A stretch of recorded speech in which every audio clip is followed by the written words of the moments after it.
Hello, my name is Lauren Thaman, and I'm thrilled to be here with you today. I am part of the P&G Ventures team. P&G Ventures is an early-stage startup studio that is partnering with startups, entrepreneurs, and inventors to create and build consumer products businesses and categories where P&G does not serve the consumer today. We are working in spaces where there are major unsolved problems and yet are synergistic with the balance of our business. Here's a short video to provide an overview of who we are and our approach.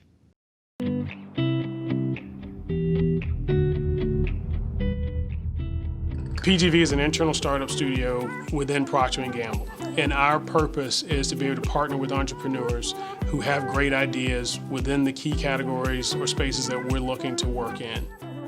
You know, as we work with entrepreneurs, one thing that P&G Ventures brings is all the infrastructure that comes around with P&G.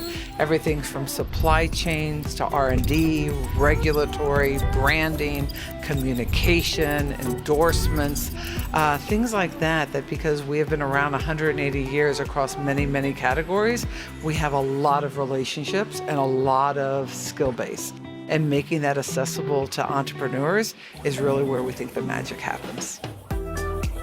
Procter had all of the capability necessary, this deep and comprehensive expertise in doing this consumer product development. And so one of the things that happened in this partnership is they were able to help us understand where are the gaps.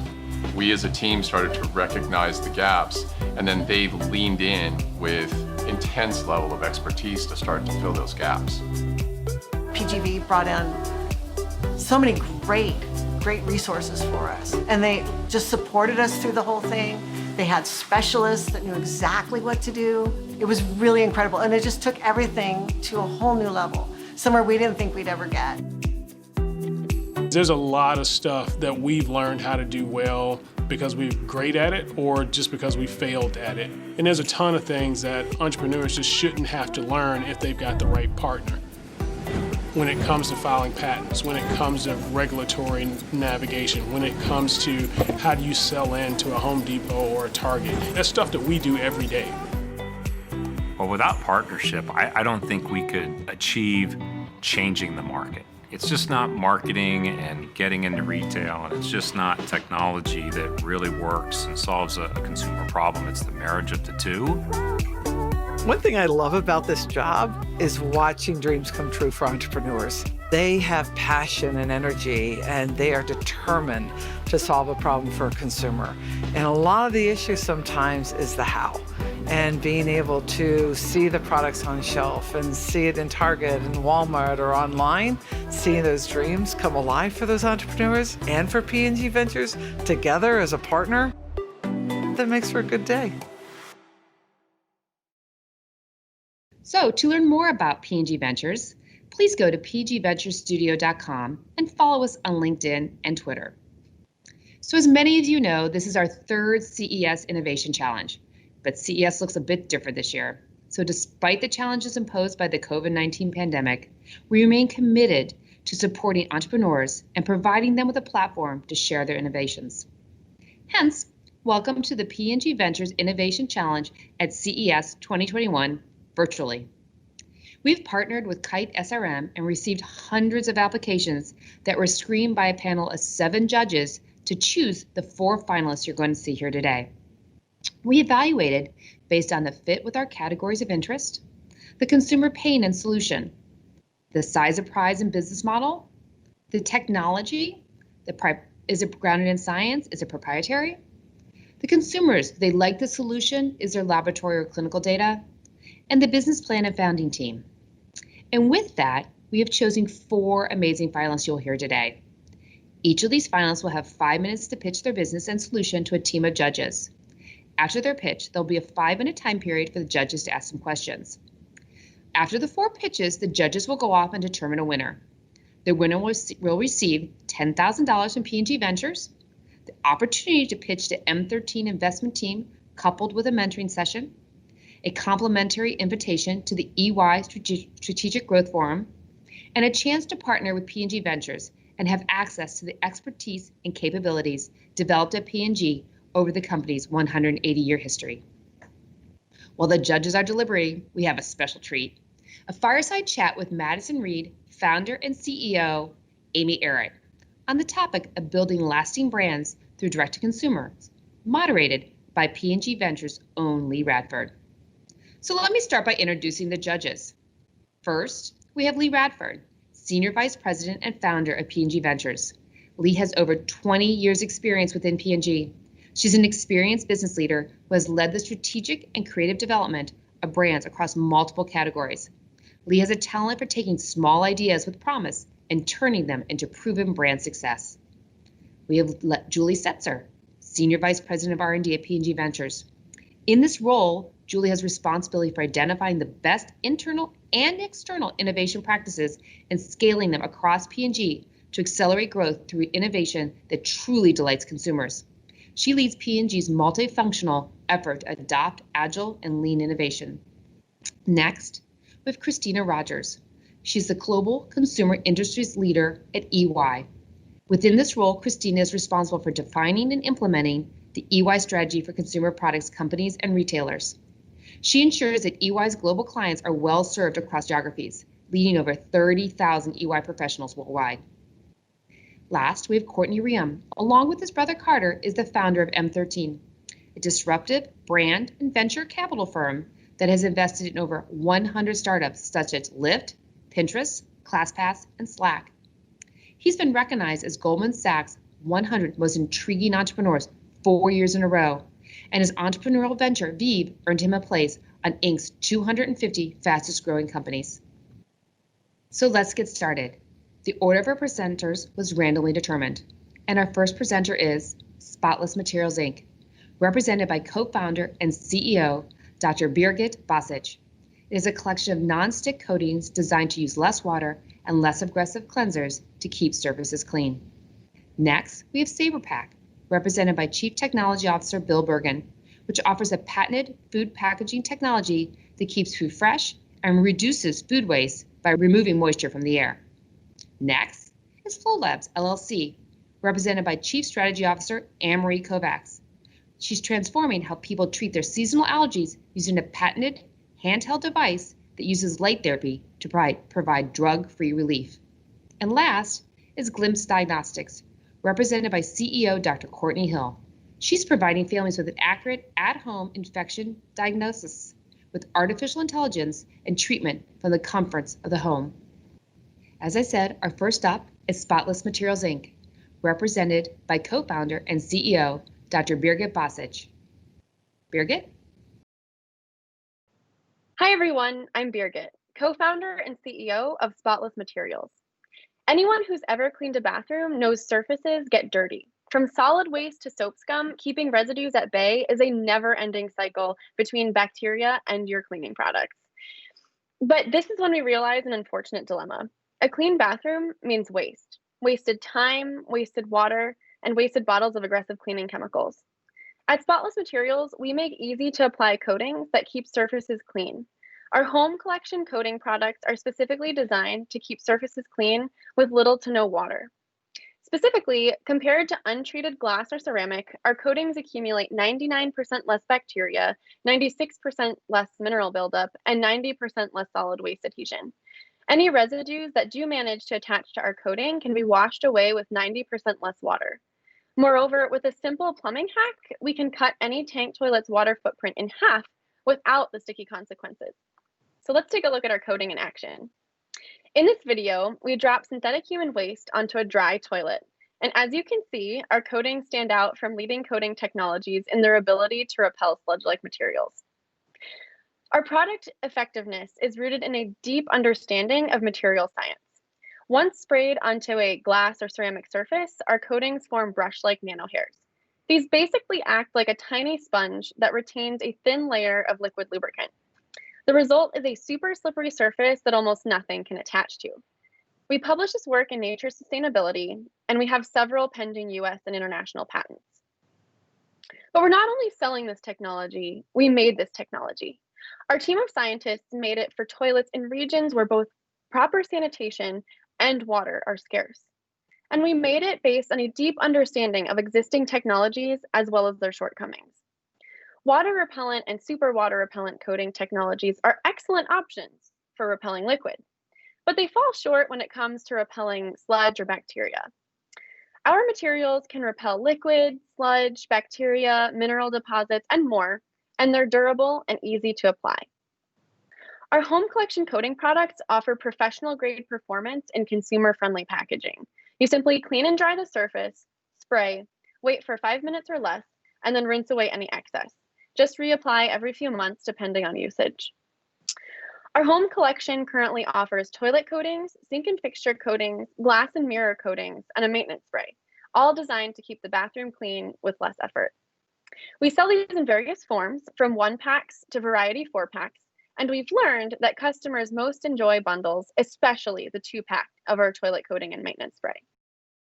We're currently selling direct to consumer online, and we're building our bulk product offerings for retail and bulk sales to sanitation services.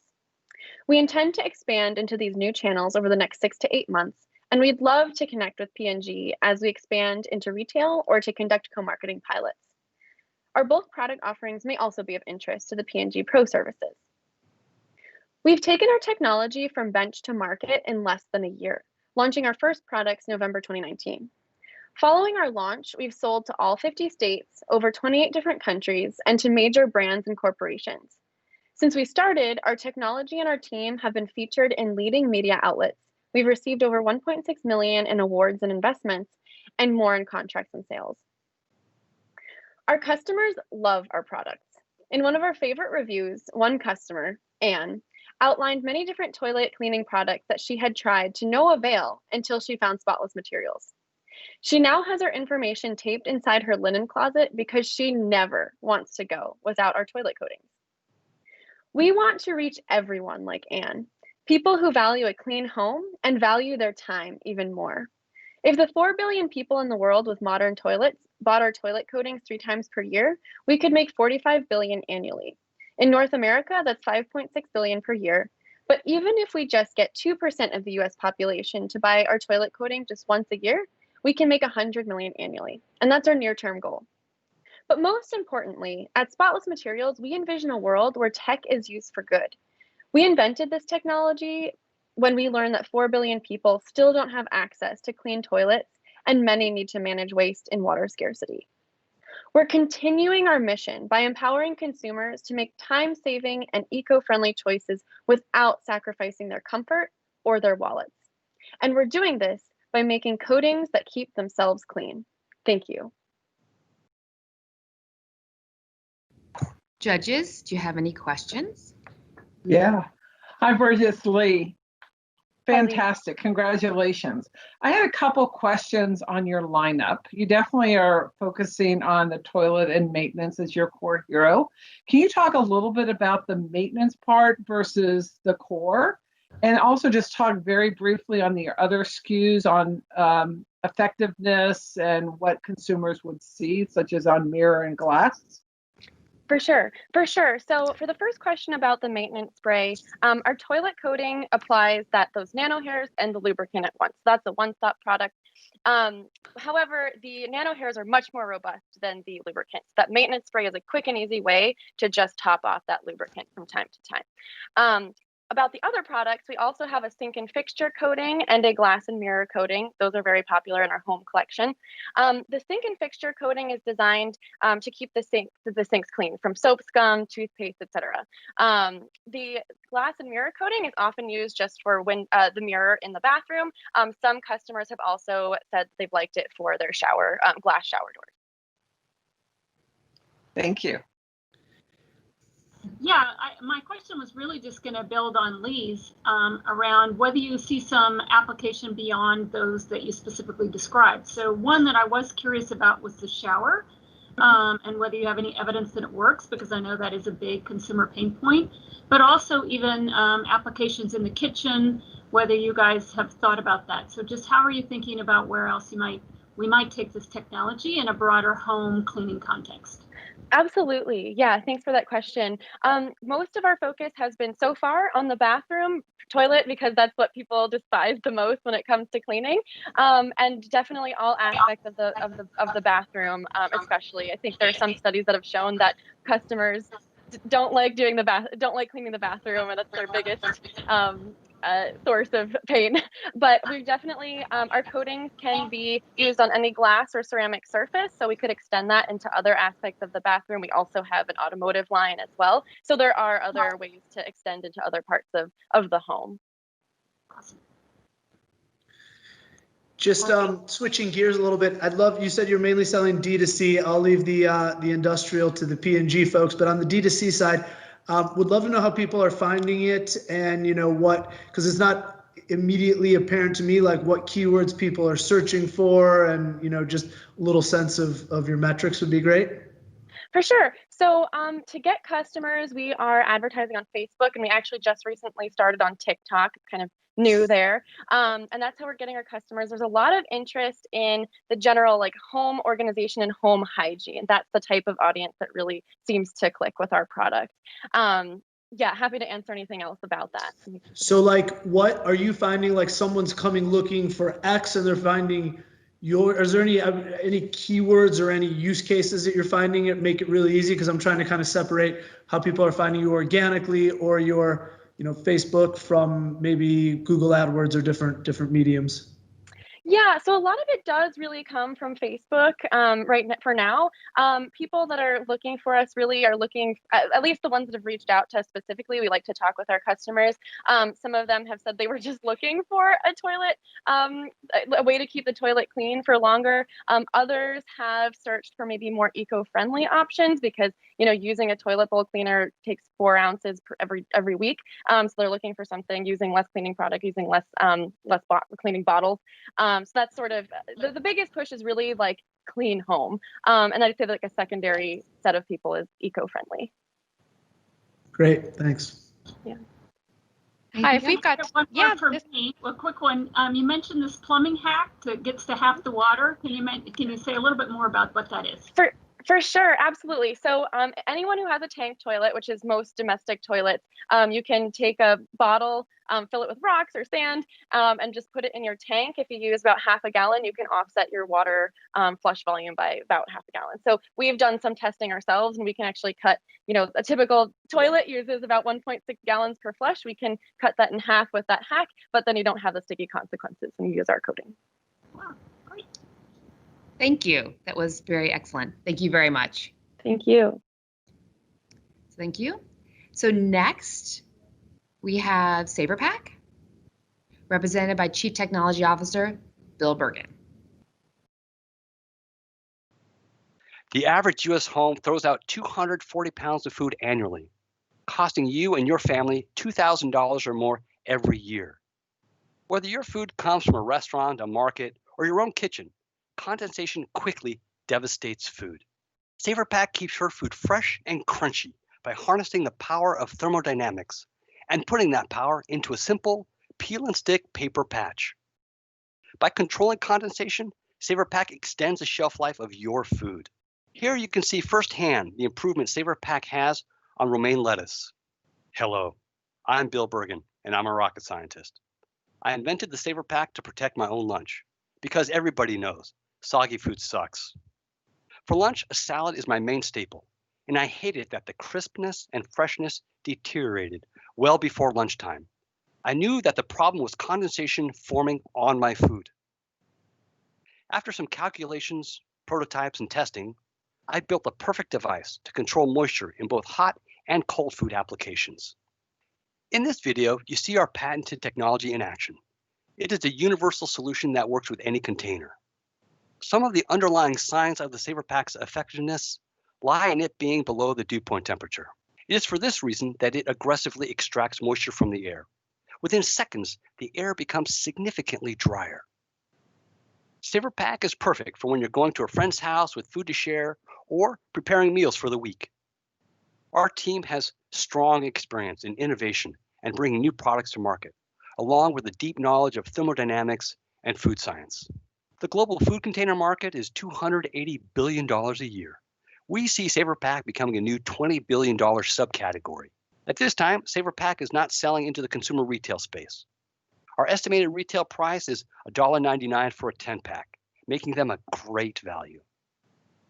SAVR blends seamlessly into existing Gladware storage containers and zipper bags. Imagine selling a box of SAVR packs with every Gladware container.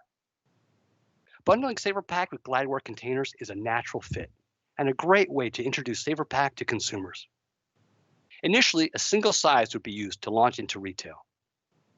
With the help from the Procter & Gamble family, we feel that the SAVR Pack could become a strong household brand, helping every family save food and money.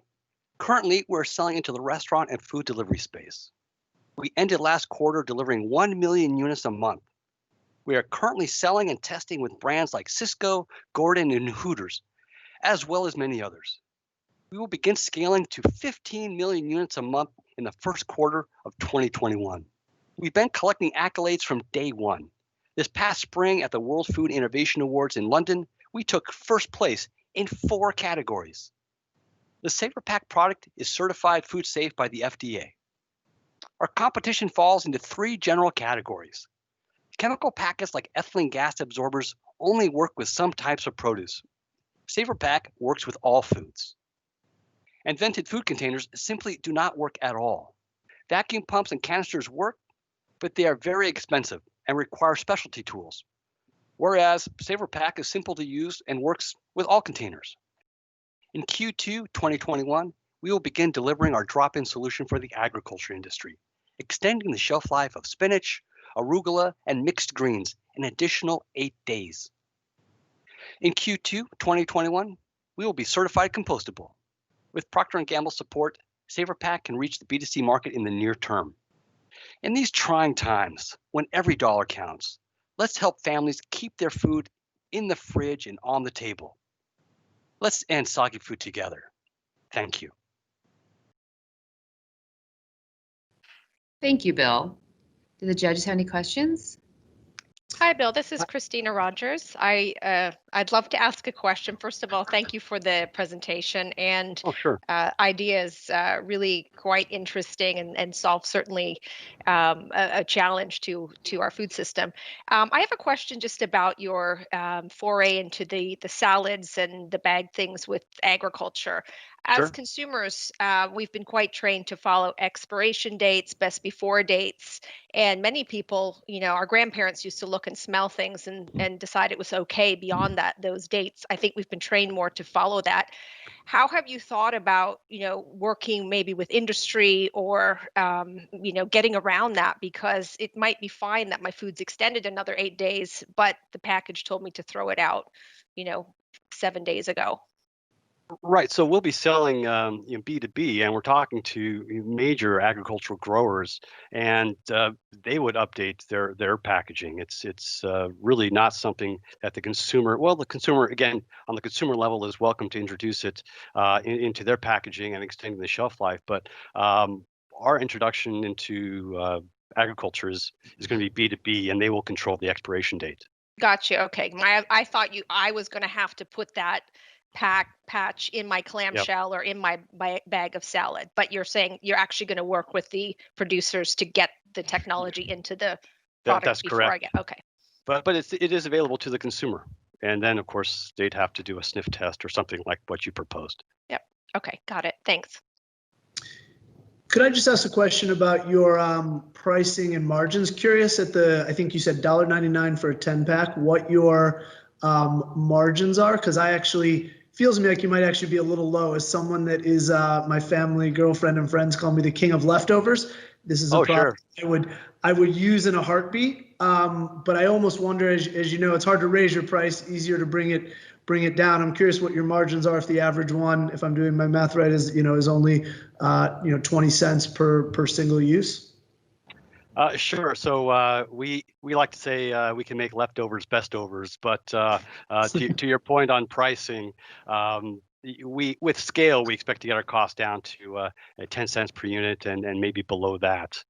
And our sensitivity to cost is really with maybe there is an opportunity for of course, like you said, raising the price, but at least we should start there. But with B2B, we're selling in such large quantities that we can leverage that for a lower price point. Great. Hey, you mentioned that you're working with the restaurant industry currently and doing some testing. Can you tell us a little bit more about what you're learning? What's working really well? Maybe things that you're learning that you need to change or improve? Yeah, so we're pretty much done optimizing. So, the restaurants have tested it. They love it. They really wanted, faster performance, remove the moisture from the air faster. So we adjusted our content for that purpose. And the go-to test for restaurants, it's French fries. And it's so easy. We know what the problem is. The biggest obstacle for French fries is they just don't last. They get soggy so fast. So the fact that we can improve that, that's massive. And yeah. Leigh, Hey, Bill. Hey, Bill. Hey, I'd love for you to talk a little bit more about your patents. Sure. So we have 2 patents that are already approved. We have 6 patents that are in different stages of approval. They all leverage this dew point temperature in a very affordable, approachable, substrate. This disposable, this paper structure that uses temperature to control the environment is it's involved in all of them. Some of the patents are device patents. Some of them are method patents. All of them are utility patents. Some deal with different structures, different applications. We have frozen food. We can prevent frost in frozen food. We have a lot of other applications. Some are more heavily integrated into containers. Yeah. Great. Thank you. Sure. Well, thank you, Bill. That was excellent. It was, and thank you for SAVR Pack. Sure. Next, we have Fluo Labs, LLC, represented by Chief Strategy Officer Anne-Marie Kovacs. Hi, everybody. I'm Anne-Marie Kovacs at Fluo Labs. We are reinventing how people live with seasonal allergies, and I'm very excited to show you how we do that. Seasonal allergies are also called hay fever and allergic rhinitis. It's all the same thing. But for many people, like my friend Gabby, allergies are debilitating. She's one of 50 million Americans and one of over 1 billion people worldwide who suffers from allergies. This last spring, her allergies got so bad that she had to spend 3 days in bed with a killer headache and congestion. She was so unproductive, she couldn't deliver her client's project and she didn't get paid. She spent over $100 on medication just for that last round, and her favorite antihistamines actually stopped working. And the side effect of the other medication just made her feel really terrible. There's actually research that shows that 60% of allergy sufferers are not satisfied with their medication. And that's not all. Thank you, climate change, for making everything worse. The main type of remedies for allergies are antihistamines, nasal steroids, and immunotherapy. This is a $16 billion category. But today's consumers are questioning everything they put in their bodies. So again, that's why we're so excited to show you what we've been up to. We're introducing light therapy as a new category in allergy care. It's drug-free, it has no known side effects, it works fast, it's easy to use, it's cost-effective, and it's completely safe. Our treatment only takes 12 seconds, and you're not dropping a single chemical in your body. You just place the tip in your nostril, press the button, wait for 6 seconds of light magic, repeat on the other side, and that's it. Relief should last 12 to 24 hours. But how does it work? Our device uses photobiomodulation, a form of light therapy that's proven to reduce inflammation. And that's what allergy symptoms are, inflammation in the nasal cavity. Our scientists have developed a very precise light formula to treat allergies. And when this light shines in the nose, it launches a reaction that boosts the energy of the cells so that they can defend themselves against the invading allergens. Gabby has tried a beta unit, and she was able to drop her antihistamines the next day. Because this product will directly impact quality of life, it's perfect to launch with a direct-to-consumer approach. We're pre-launching with content and community marketing, and then we're putting the product right in people's hands through crowdfunding. This lines us up to hit traditional retail in 12 to 18 months. Given that this is a public event, though, I won't disclose much about our business model, except to mention that we will launch as a repeat purchase product with 3 price points that correspond to severity of symptoms, frequency of use, and affordability. Currently, we see 2 main types of allergy medications on pharmacy shelves. Someone with moderate allergies like Gabby will use medication for 137 days a year, and she will spend $416 on antihistamines and or $283 on nasal steroids. If we compare, the median price of our device is much more affordable. To date, we've completed our pilot study with impressive results. We have pre-submitted to the FDA for our final clinical trial. We have 2 patents and we're filing for a 3rd. 2021 is all about FDA approval, CE marks, and ramping up manufacturing to hit the US and the EU in early 2022. A year that's all about sales and marketing and distribution and development of other applications. In 2023, we continue in Japan and Asia. So now, after years of development, we're on our way to achieving our vision of bringing drug-free relief to people with seasonal allergies. We think that P&G Ventures would be a great partner to help us bring our device to market quickly so that the millions of Gabbies don't have to wait to improve their quality of life. Thank you. Thank you, Anne-Marie. Judges, are there any questions for Anne-Marie? Hi there, this is Kristina. I have a question for Anne-Marie. A couple of questions, actually. So I do have an allergy sufferer in my family, so I know that they would be delighted to to learn about this. Question just on usage. So I noticed that there were 3 different, I guess, quote, strengths. So 60, I think it was 180 and 360. If I was somebody that bought the 360 use product, does that diminish over time the efficacy of what I could get out of it? So if I didn't really need it one season and it just sat around in the medicine cabinet or in my purse, if I pick it up next year, is it still got the same number of uses in it? So that's my first question. Right. Thank you for that one. It's not strength as much as number of treatments in it. So every device or every unit with the price point will be reflecting number either 40 treatments or 60 or 120, I'm sorry, or 360. And yes, it will be able to sustain the amount of time that you need to use it over time. So it really will be controlled by the amount of treatments. And once that's done, you will have to buy a new one. So we've made it that way so that it corresponds to affordability, but also to different frequency of use and severity of symptoms. Okay, but I just wondered if I didn't use it one season, is it still, it doesn't diminish in terms of efficacy over time? Yes, we would have a battery that does last. This is something, as you know, we're not launched, but it should be, we should be able to give a guarantee for 18, 24, 36 months. Okay, got it. And that was my other question, was just how, if it was battery operated or rechargeable, or what happens to it when the number of uses is up? We're looking at many different variations to launch to the market. We're simplifying everything. And at this point, it will be just a consumable device preloaded with a specific number of treatments, doses. Got it. Thank you. Great. Thank you very, very much. Thank you, Anne-Marie. And last, we have Glimpse, represented by Dr. Courtney Hill, and she's going to talk about Glimpse Diagnostics. Thank you.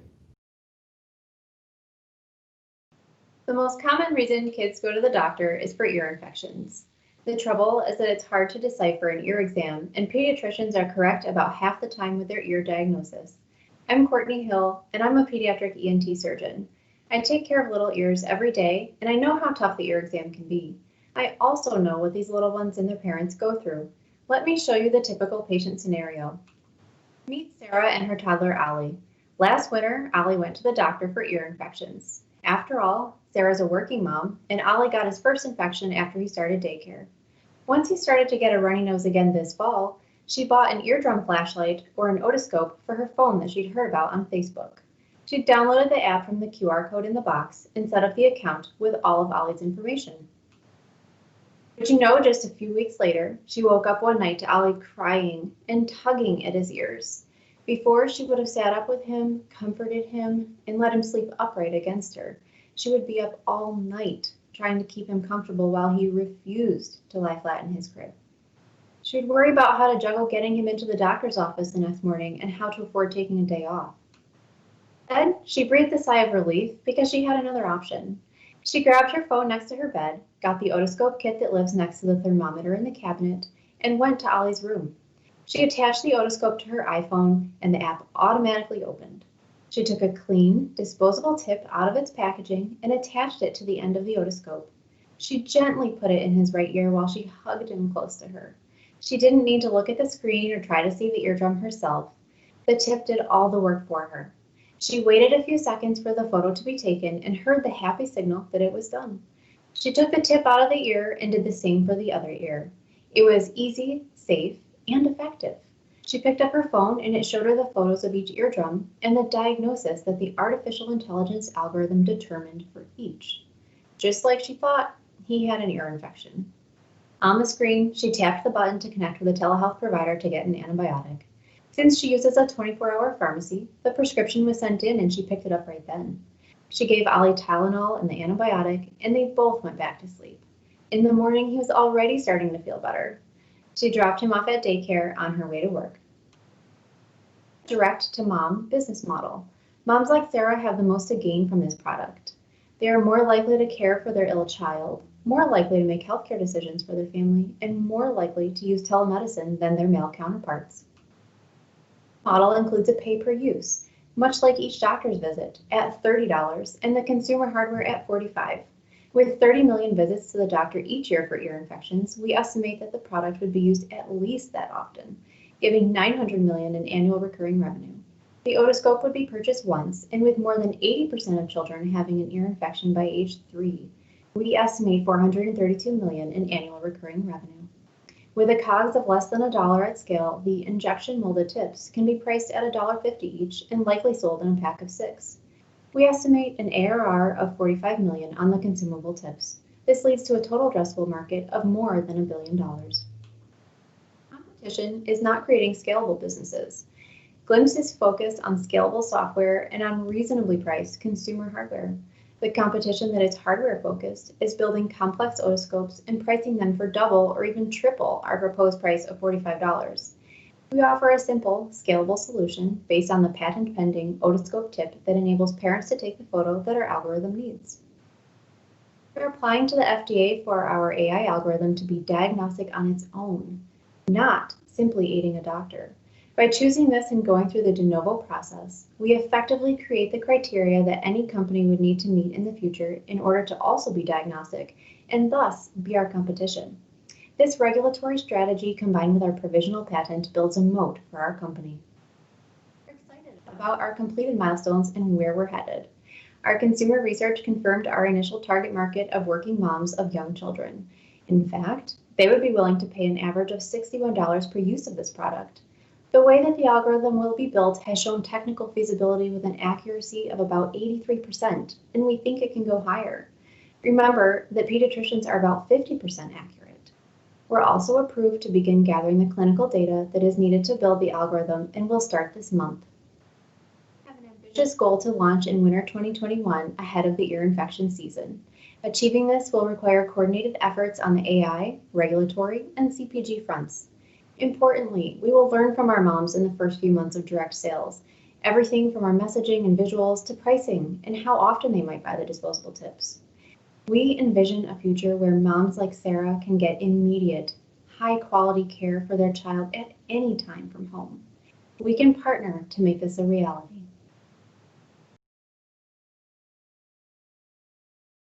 Thank you, Courtney. Does anybody have any questions? Yeah. Hi. Go ahead. Go ahead, Courtney. Go ahead, Courtney. Sure. From one Courtney to another. Hi. I was just going to ask just a quick question to make sure I understand the product. You have to buy the hardware to get access to the software and the telemedicine, right? This isn't Peloton where some people use the software but don't actually have the hardware. You have to start with the hardware, correct? Well, that is a good question. It may be an option to use the software, but the trick is that the parents are going to have to get the view of the eardrum. And the tips that we are making are going to allow them to get the correct view. So there's a study that shows that parents who tried to use the cell-scope, I believe, they were not able to get accurate pictures for the doctors to be able to diagnose. So while the access might be there to software, I think it's best if the parents have success at home. And I believe that with the tips, they will be able to do that. Okay, because my next question was going to be exactly that. Without knowing the market, I just wanted to understand if you thought your real unfair advantage was in the hardware or the software, if you had to prioritize. But it sounds like the hardware is where your first competitive advantage is. Well, I think they're both important because the hardware is what you have to do to get the picture, but the software, the way that we are building it and the way that we are going through our regulatory will also be competitive because there's nothing out there that's labeled for diagnosis. And that's what we're pursuing. Okay, thanks. Thank you. And Wells, Leigh?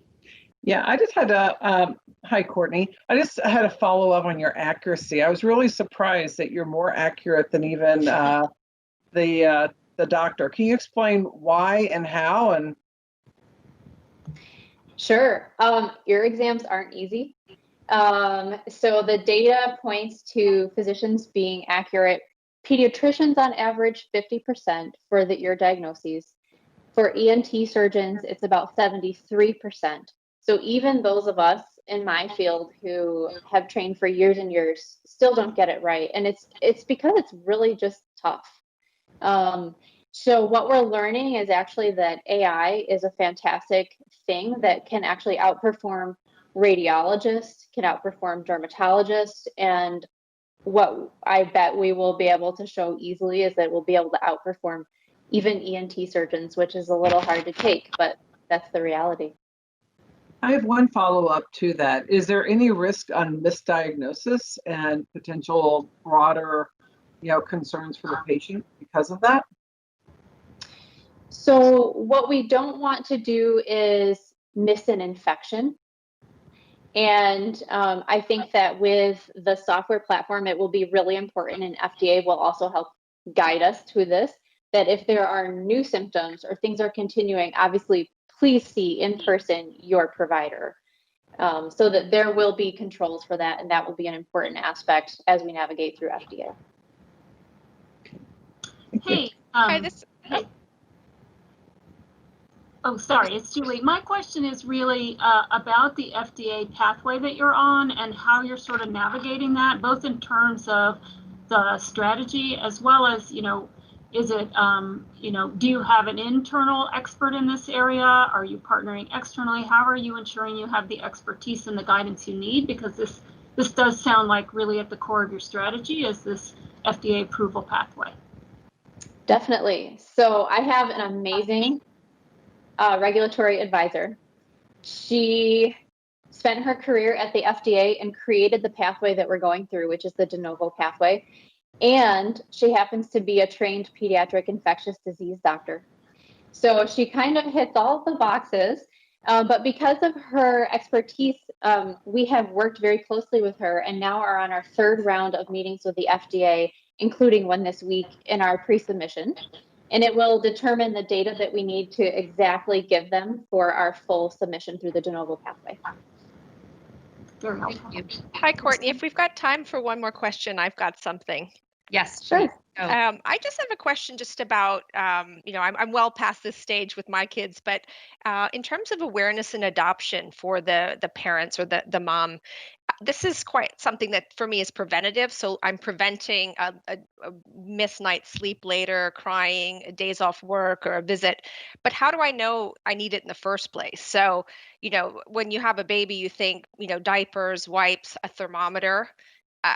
Is this going to be in the mix? Because my assumption is the first time this happens to me, I don't have this.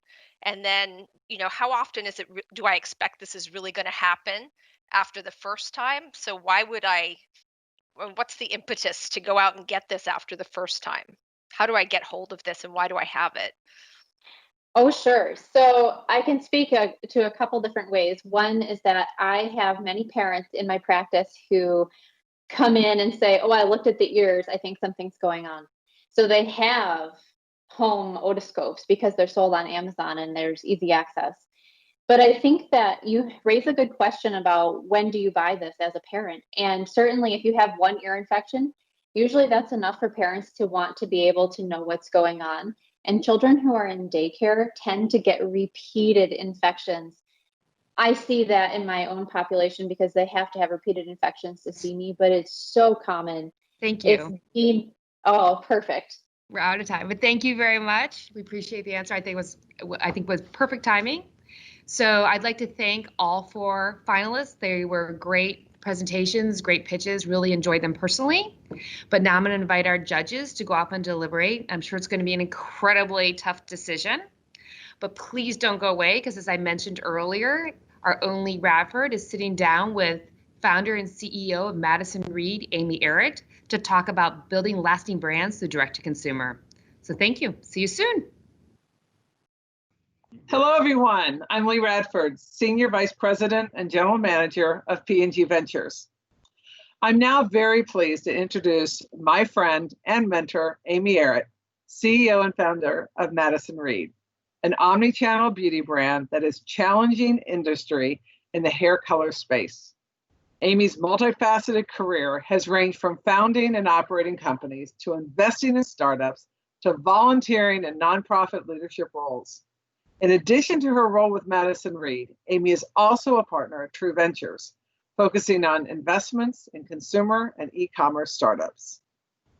Amy, welcome.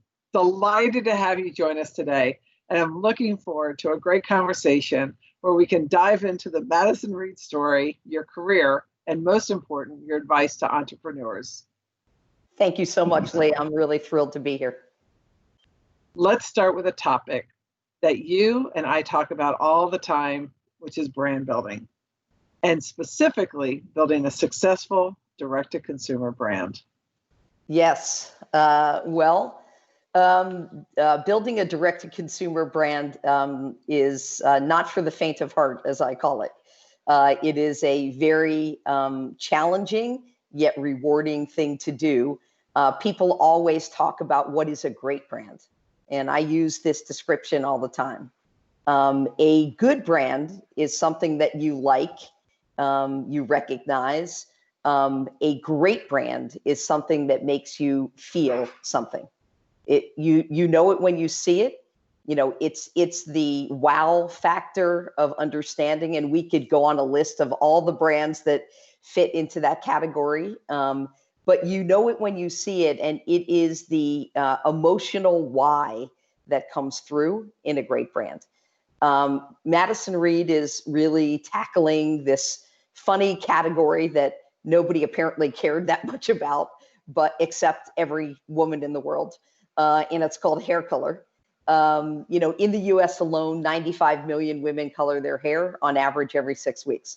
So whenever anybody asks me if the total addressable market is big enough, I just say, do the math. And that's only in the US. What our brand stands for is a different way to give people back their beauty. It stands for confident is the new beautiful. And so we are all about empowering our clients to take back their beauty with better ingredients, with convenience, with affordability, and the confidence to know that this is in your hands and you got this, and Madison Reed has your back. And so we do that in a lot of different ways to translate that message. What I'll sort of leave you with about all of this is brands are not words. They are not logos. They are not just what you say or what you think people see. Brands are everything. They are the soul of your company. They are how your team members feel about their work every day, which we have a belief that team experience equals customer experience. And they're about how your customers feel about you. It's about what's on your emails and how you conduct yourself, and what does your salutation look like when you send an email, and what's your background drop look like on Zoom, unfortunately, as we're all here today. But it's everything to the T of perfection, because what it really is, it's translating the personality and the soul of the business. What is your intention every day?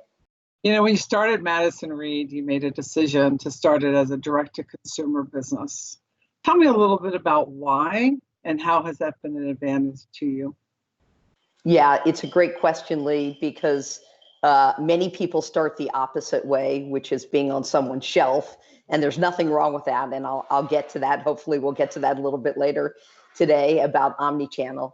So a little bit about the hair color industry, because I think the important thing is the context of your business is important to how you decide to enter a market. And the context of our business is that 52% of women in the US color their hair at home. It's a little known fact. Most people listening or watching this will be like, well, I don't know anybody that does that. Well, I can assure you, you do. It's just that. And so the bigger slice of the numbers of people are at home, but the larger dollar amounts are sitting in the salon channel. So just anchor on that. So, we as a challenger brand and a disruptive brand had to go right at direct to consumer feedback. We had to go right at this concept of making sure that our product worked, making sure that we could service people, that we could have the efficacy. And so I tell the story all the time that in the beginning of the business, before we launched, we had 1,000 women in a beta. Now, how 1,000 women trusted us enough for us to give them hair color to test it out is besides the point. We were quite persuasive.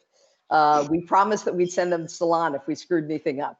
And so, what we did was we went right at the market, and we launched in the summer of 2014. And what was the most important thing was quality. So again, I want people to hear, one does not fake their way through hair color. One does not, it has to work every time. It's got to get to their door every time. It's got to get color matched in a way that is so specific. So for the first 3.5 years of the business, it was just D2C. And it was what I would call testing the product market fit, making sure that we had the quality and the service level that we could deliver every time that box got sent. And then it also proved to us, we moved from 19 shades to now 60 shades, that we had gaps, that we had to look at Net Promoter Score. We had to pay attention to quality. We had to unpack everything to repack it again. And I talk about this sometime with people that, starting these businesses is weaving one's way through complexity to get to some simplicity. And that seems like a bizarre thing to say, but it's all sort of a mess for a while until you start understanding the levers. And once we understood the levers, then it gave us the right to say this was salon quality. And it gave us the right to say we knew how to be in a services business, our hair color bars, that would take on any salon, but we could be affordable, technology enabled, disclosure of ingredients, accessible, and walk-in appointments, all the above. But I, as the founder and the team, was not willing to put that stake in the ground until we knew that it was factually efficacious. It's interesting. I've been with P&G for close to 30 years, and felt like built a lot of great brands. But at Ventures, we're playing the DTC world, direct-to-consumer world, similar to you. And I'm finding it very interesting how you can build brands in direct-to-consumer. And I see a lot of advantages. Can you share a couple of advantages that you're seeing by building a brand from scratch, leveraging direct-to-consumer? Absolutely. So the first thing goes back to what I just said, was we have a direct and immediate relationship with the customer. And again, we at Madison Reed can think anything we want about ourselves. And what I try to tell people every day in the company is the only thing that matters is, does her hair look great after she uses our product? It's really quite simple, yet the complexity to get there is hard. And so that direct feedback and all that data, remember, we're asking her 18 questions in a color quiz.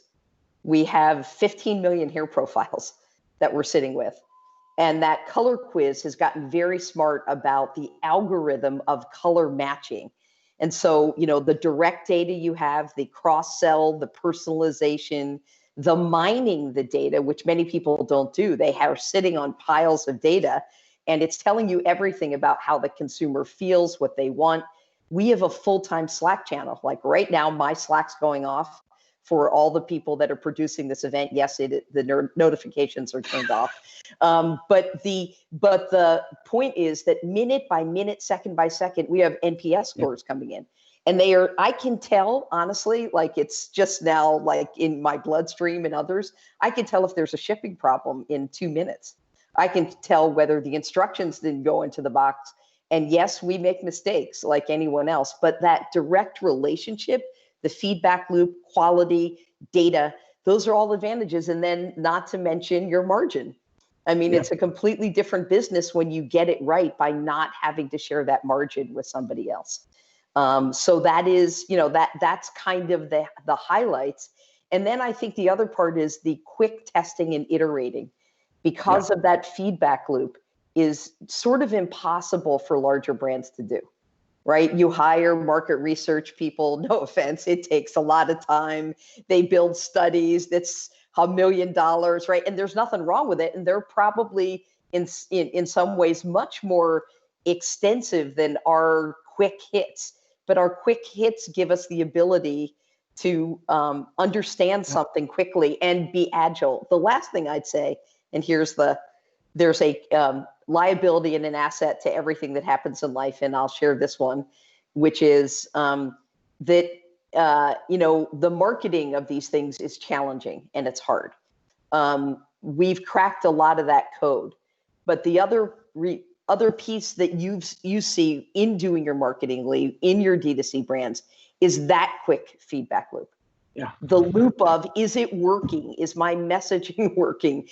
I can change out an Instagram and a Facebook ad in a day, and I can't change TV in a day, right? So there are some advantages to this newfangled world we're in.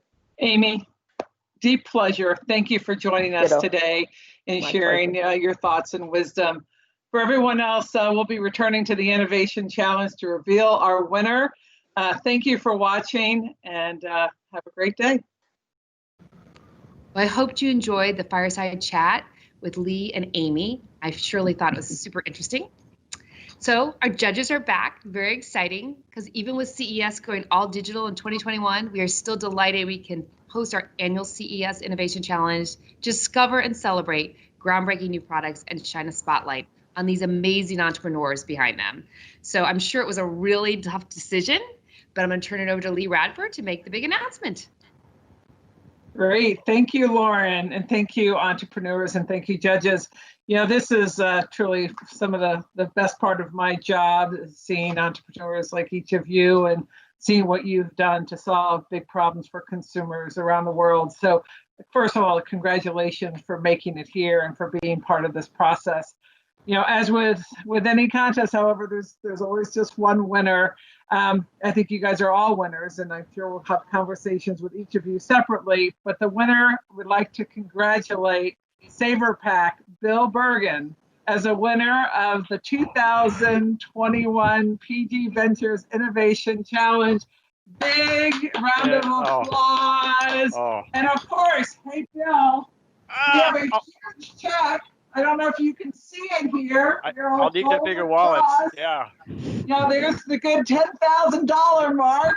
So big congratulations for a job well done. We really love your technology, love the clear path to solving a big problem for consumers around the world.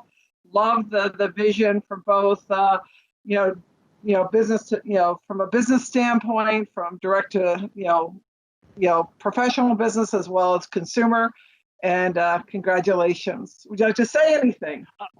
Thank you. It's this is huge, and I just see the collaboration with P&G as a massive opportunity. Yeah, you guys are masters at selling to consumers, and that's a gap that we have, and so this will be fantastic. It's great to win. Thank you.